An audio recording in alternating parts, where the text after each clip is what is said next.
to Beyond the Focus, the podcast where clarity meets confidence. At McIntosh and Associates, we believe that retirement is about more than numbers. It's about living the life you've worked so hard to live. And through real stories, real experts, and practices, we're going to go through some tips to help guide you toward your financial journey to clarity and freedom. And here with us today, we have Dr. Sawaya. So thank you for joining us. Thank you very much. So we'd like to introduce first Dr. Sawaya here to the podcast. He lives locally in Midland, an avid Michigan fan. That is true. And so we're going to kind of walk through a little bit of his story. Him and his wife both are physicians, and he's practicing working at the emergency room at Midland Hospital. So share with a little bit in the journey. I kind of was reading a little bit about, first of all, if we rewind, I like to go back to like high school days. For sure. Talk about that, and then all the progression until you actually now are, practicing emergency medicine, and looked like you were going to go to law school at first. So Yeah, it was kind of a circuitous route for me. So I grew up in Gladwin, Michigan, so still pretty local. Yeah. And graduated there in 2003 and started out at U of M. And initially when I started at U of M, my goal was to go into international business. okay. So very circuitous route. Yeah. So I took some economics classes and realized pretty early on, one, that I needed to study harder in college than I needed to in high school. And two, that I probably liked the international part more than the business part. Okay. When I was doing that. So I then kind of was like, well, what else could I do? I took an archaeology course. Ooh, and okay. actually did an archaeological dig in between freshman and sophomore year of undergrad. Where was that at? So the initial portion was in Houghton Lake, actually. Okay. Looking for at some Native American sites in the area. We found a lot of pottery and things like that. Okay. So started with that, and then ended excavating the base of a lighthouse up in the Leelanau Peninsula. Oh my goodness. So realized that was more hours of sitting in a 1 meter by 1 meter hole with a trowel and less like Indiana Jones. So that kind of steered away from that. But then ended up thinking, I kind of want to do something like noble, something I'm useful to other people. So I thought about, what could I do? It'd be neat to maybe be in the FBI. That'd be cool. So looked at the FBI, and the ways to get into that were you needed an accounting degree, which been there, done that. Not going to do that. Military experience, extensive language experience, police experience, or a law degree. Oh my goodness. So I said, well, okay, law. So I'd been a psychology major through all of that, and then decided, well, I'll do a political science minor. I will join the mock trial team. So I was on the Michigan mock trial team. We, competed and went to nationals and all this sort of stuff. And midway through my junior year, I was getting ready to take the LSAT. So I'd been studying for it and was sitting in a class and was just like, I really don't see myself doing this forever. I don't like this. I just was really unsettled. Was it kind of abrupt, or? It had maybe kind of been building, but I think I was sitting in this class kind of discussing whatever we were talking about, and it was just like, this is just not the setting that I want to spend the rest of my life in. Yeah. So later that week, I was helping Rachel, who was my girlfriend then, my wife now, who is a few years ahead of me academically, study in the cadaver lab for med school. And I was like, Okay. this is cool. I miss science. I think I want to be a doctor.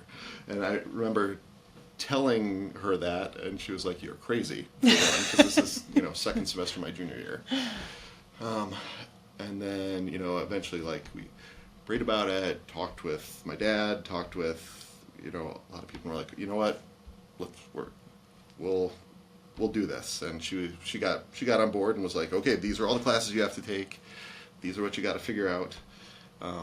So second semester my junior year, I started taking all my like intro biology classes, which was an experience, especially when, I'm second semester junior at that point with a bunch of freshmen. So it was Sure. like herding children to like, okay, let's just get the lab done.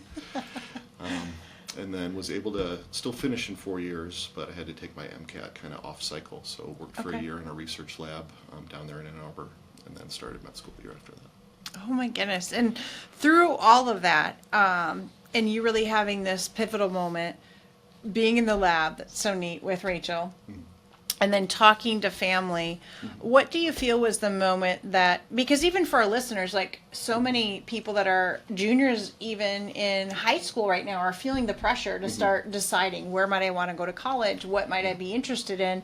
And I realize you kind of had that pivotal moment more junior in college, but for folks that are even listening, what's maybe some advice for even the pressures of these young teens that they have to try to find out what they might want to do later? Sure. So, I mean, I think especially early on in high school and early college or even later college, you can feel a lot of pressure. Like, I need to know what I'm going to do. And I think my journey is an example of no, you don't. That's Sure. part of what college is for, is to, figure out where you fit, Yep. figure out what you like to do, what you're good at. And sometimes that takes a few tries, from business to archaeology to law to Oh medicine. my goodness, that's neat. So, it's never too late to change your mind. Yeah. It may just take a little longer. It may take a lot of work. Like first semester my senior year, I took 21 credits, and I would not recommend that to anybody, but it's what I needed to do to finish in time. And sometimes you might need to make some sacrifices. Like I was in the Michigan marching band my first 3 years of undergrad, and I loved it. It was great. I have a lot of good friends still from that, and lived with some of them my sophomore year of undergrad. But that's a big time commitment, and just wasn't feasible to do that and pack in all those classes. So that was something I had to give up to make that change. But overall, it led me to where I am now. So. And, it is about sacrifice. And I know, well, we even go to the same church, but with being faithful, did you, when you kind of were sitting in that class and you're like, okay, I really feel like now I have to make a change. Do you feel like you were inspired, or God was somewhat trying to send you a message? Do you feel like it was just kind of everything lining up of purposeful, what was meant to be along your journey? So I think so. Whenever we've had kind of a big, life-changing decision, whether, doing this, where we're going to accept a job offer, things like that, my wife and I have always kind of sat down and prayed and talked with those around us who are also Christians. So, my parents, my wife's parents, at that time our pastor downstate, and now our pastor up here, we talk with about things like that. Sure. But I definitely do feel that way. I've many times in life have felt led, and when I've taken that jump, it's never disappointed. Okay, that's great. Okay. Now, if we actually go then, when you made your pivotal change, you've been practicing medicine for 9 years now. Share with us a little bit about that journey and what it might feel like now of how you feel as a day in the ER, as a physician in the ER. Sure. So I did 4 years of emergency medicine training down at U of M after med school. So lots of good experiences there. Got to train with some people who are tops in their field, especially in our off-service rotations. That's one of the things that I really enjoyed. We're on the orthopedic surgery service, we're on the trauma surgery service, we're on the neurology service, and learning from other people in other fields. And once we finished up with residency, we kind of had to decide whether we were going to stay down in Ann Arbor. My wife at the time was working in the pediatric emergency department at St. Joe's, which is a big community hospital down in the Ann Arbor area, versus potentially come back up here.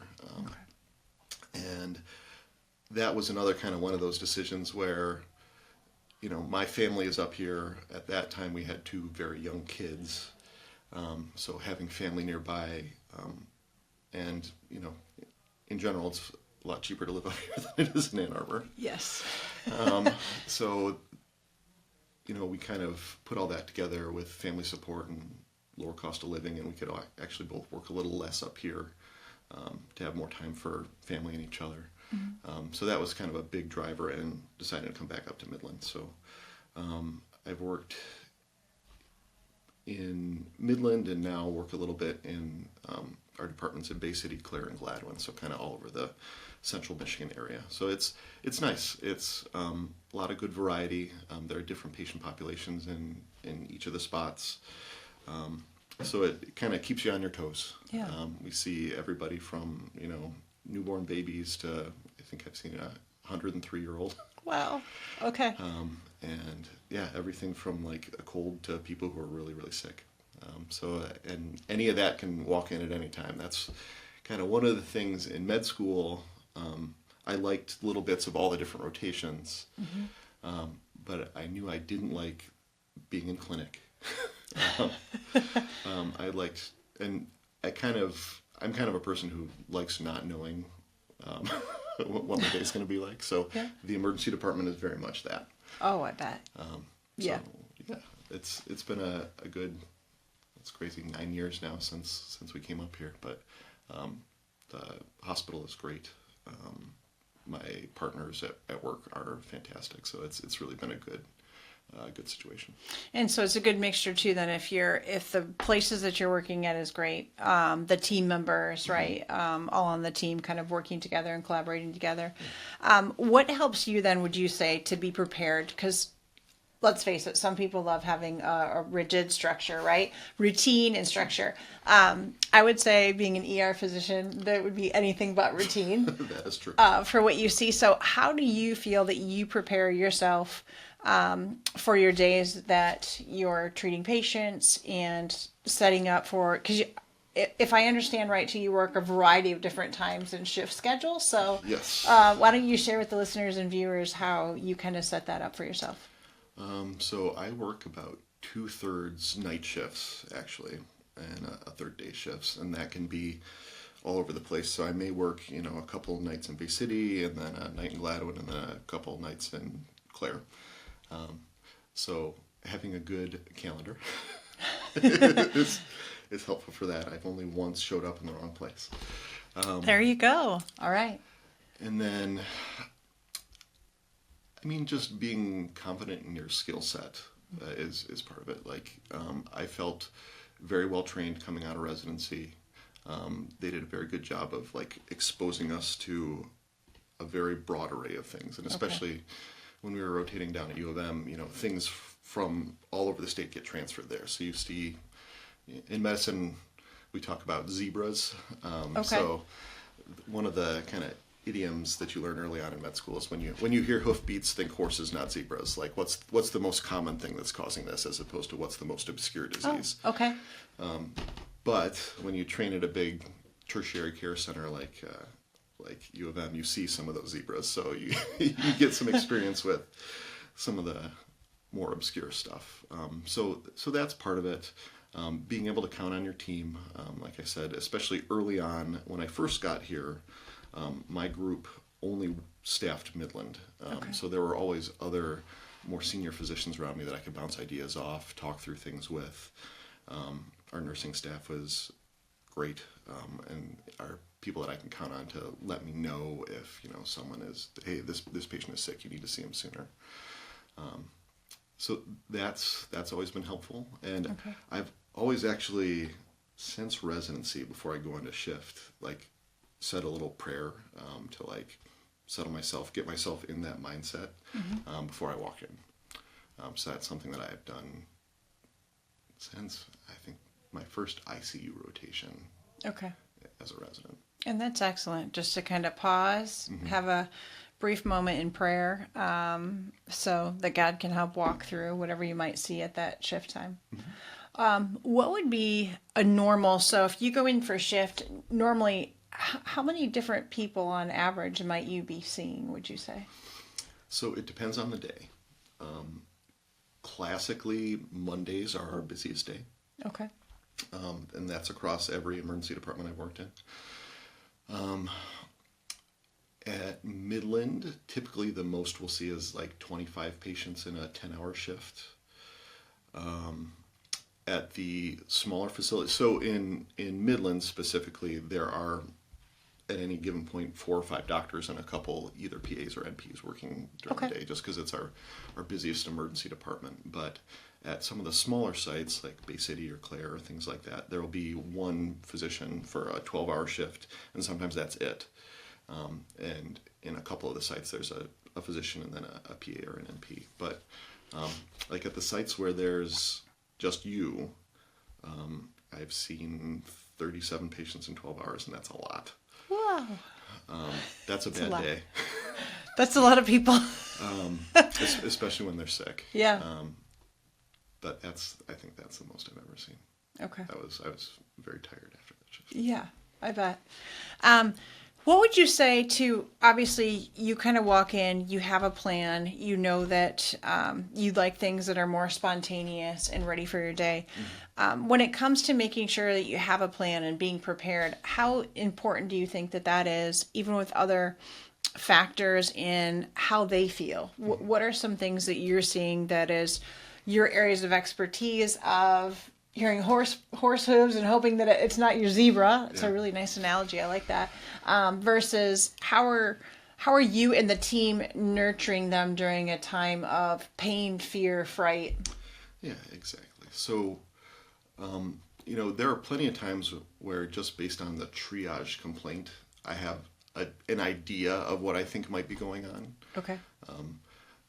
The Midland and surrounding areas, for whatever reasons, I see so many more kidney stones than I ever did in residency. Like I used to joke that I saw more kidney stones in the first 6 months of working here than I did in 4 years of residency.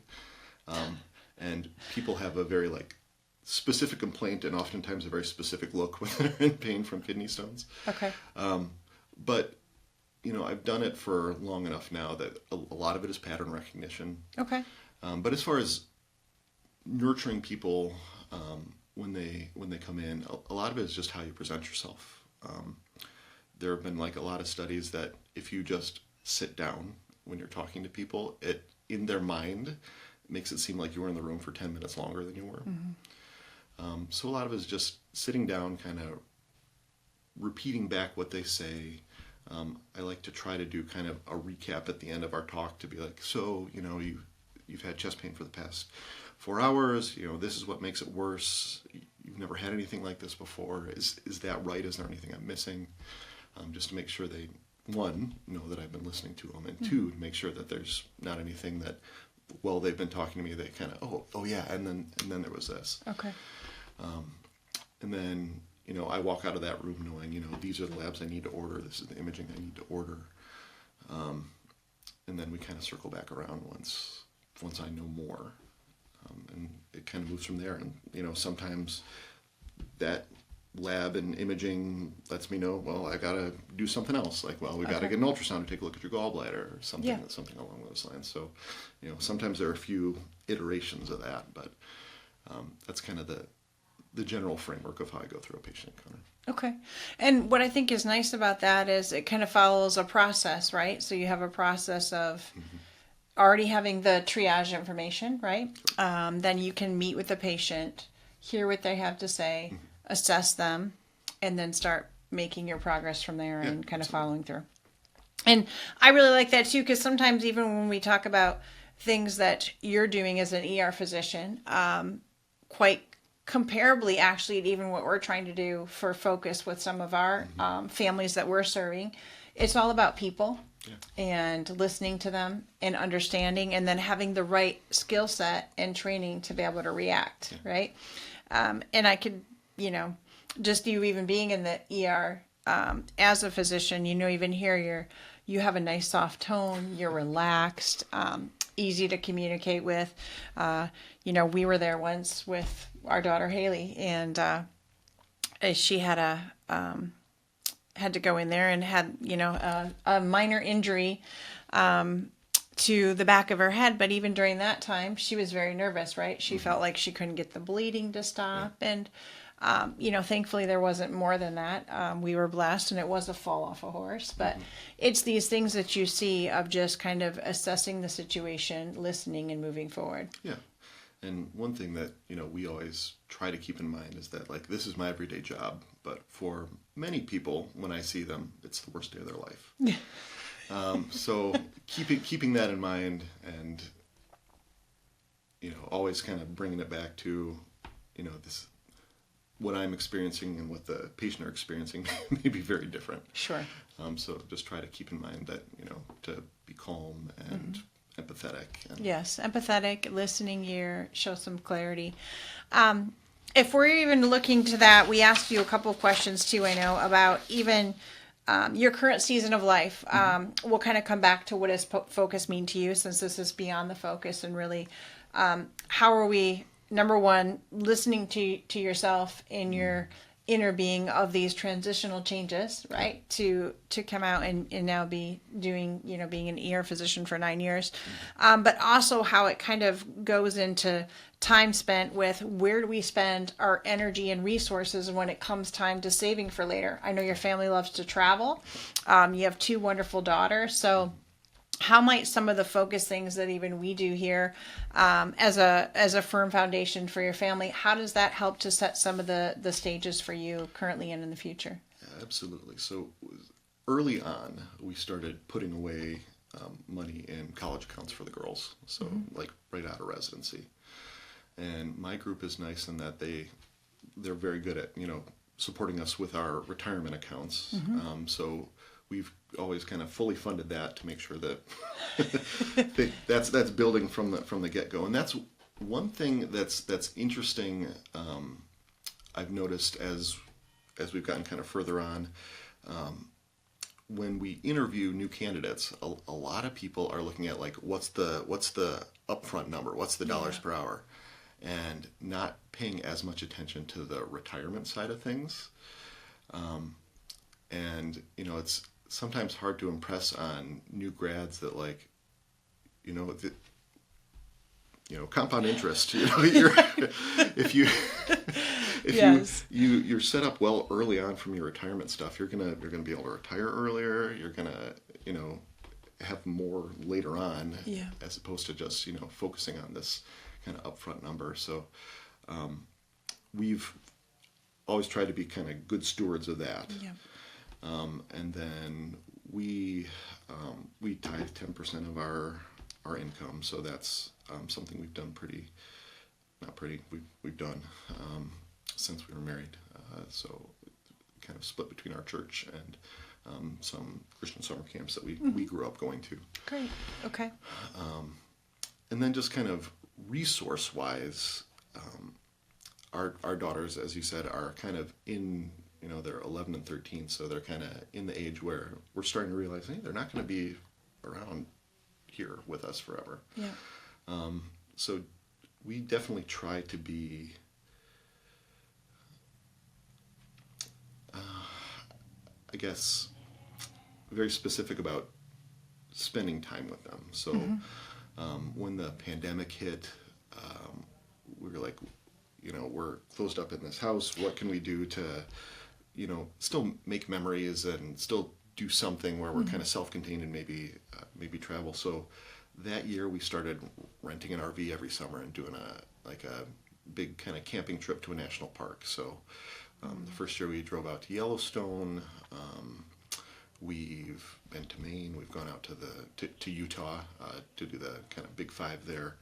And it's interesting in talking to the girls, we'd gone to Florida, we'd gone to Disney, and, they go back to like, oh, Yellowstone was my favorite trip because we're all together in the RV, and, our youngest daughter has written like essays in school about that.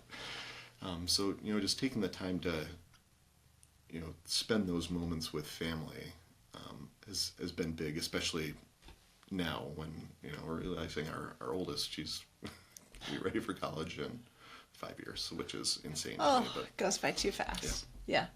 So just being really intentional with the time that you have with them. Exactly. And then sometimes it is, it's their best moments in time when you didn't really even have to put much thought into it. You could, just spending the time together, finding ways to laugh, and bringing ourselves to be more childlike sometimes, and just living more in the moment, which I think is great. Exactly. Okay. And do you think that that spilled over to where now that you've started doing this, COVID was a pivotal time to make some different, obviously great moves in your inner family of spending some different type of quality time together. Mm-hmm. How do you share with them? How do you think the way that you and Rachel are living your lifestyle together, and even just the people that you impact in the community, how might you think that that kind of gives energy or can fuel some positivity to your young daughters?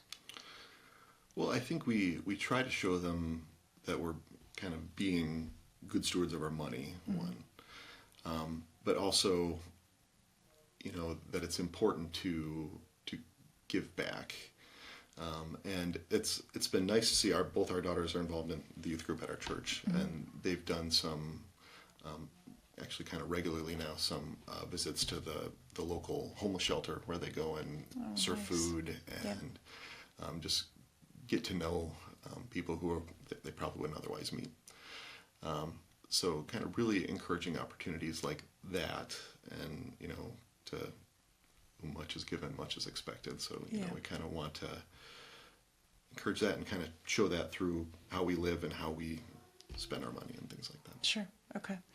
And it's such a good passage. We should all continue to be good stewards and give back. And I think sometimes because your girls have a mom and dad who love and care about them a lot, and you get to do things and travel and have fun together. It's so great to bring them into other environments, so that we all can realize, like, wow, we really are really blessed, and to be able to give that back. No, I definitely remember when I was a senior in undergrad, I did an alternative spring break where we went down to the Dominican Republic, and part of our job was like digging latrines for people in communities that just didn't have like running water. Sure. And seeing these kids who, like, they didn't even treat them for worms because they would just get worms again. And coming from mid-Michigan, you just don't experience stuff like that. Right. So trying to give opportunities to show them, I guess, that like the whole world isn't like your little bubble. Yeah. Has been something that we've tried to do as well. Yeah. And get out of our comfort zone, which sometimes is really good too. Because I think if all of us can get outside of our own comfort zone, then we can find some new experiences and find things that we wouldn't necessarily see. Absolutely. Yeah. It's kind of like, what's the saying, like, don't trip over the pebbles to find the big rock or something. Make sure that you're turning over every stone and finding new ways. So in the country, we used to do fun things like that, and we just, as kids, pick up rocks and do different things. And our elders would always tell us to make sure that we're not stumbling over something that seems small, which actually might be a really big instrumental change in the community. Okay. What other things might you want to share? Anything else that you want to wrap up to share to the listeners, really about, your current journey, or how you might strive to see some of these, current folks out there looking for a different way to find some more purpose? Well, so I definitely think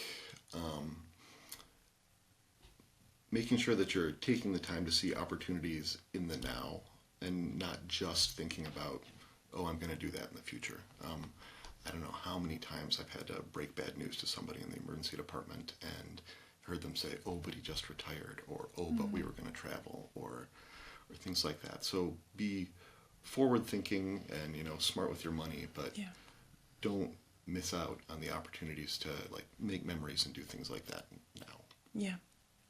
And that's so well said. I think with you hearing that in the emergency room, we hear that here a lot too, right? So either we're going to retire next year, or we just retired and placed our health care, and we were just going to go on this, trip to Alaska or spend more time with the grandchildren. And sometimes we don't know how limited our time on earth is.